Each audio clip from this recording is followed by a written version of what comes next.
महाराष्ट्राच्या सामाजिक, राजकीय व शैक्षणिक क्षेत्रात अमूल्य योगदान देणारे राज्याचे दिवंगत उपमुख्यमंत्री स्वर्गीय अजितदादा पवार यांच्या कार्याचा राष्ट्रीय स्तरावर गौरव व्हावा, त्यासाठी त्यांना मरणोत्तर पद्मविभूषण पुरस्कार देण्यात यावा, अशी मागणी आमदार आशुतोष काळे यांनी मुख्यमंत्री देवेंद्र फडणवीस यांच्याकडे निवेदनाद्वारे केली आहे.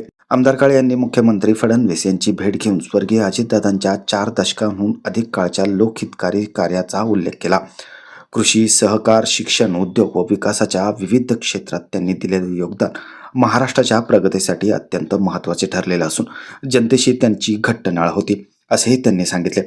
स्वर्गीय अजितदादा केवळ एक राजकारणी नव्हते, तर अनेक पिढ्यांसाठी प्रेरणास्थान व मार्गदर्शक होते. त्यांच्या विचारांमध्ये लोकहिताचा केंद्रबिंदू असून त्यांच्या निर्णयामुळे राज्याच्या विकासाला दिशा मिळाली.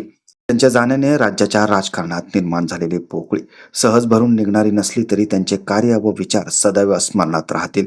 त्यामुळे त्यांच्या उल्लेखनीय योगदानाचा यथोचित सन्मान म्हणून राज्य शासनाने केंद्र सरकारकडे शिफारस करून त्यांना मरणोत्तर पद्मविभूषण पुरस्कार द्यावा, अशी भावना आमदार आशुतोष काळे यांनी व्यक्त केली. यावेळी मुख्यमंत्री देवेंद्र फडणवीस यांनी या मागणीची दखल घेत सकारात्मक प्रतिसाद देत या विषयाकडे स्वतः लक्ष घालणार असल्याचं सांगितलं आहे.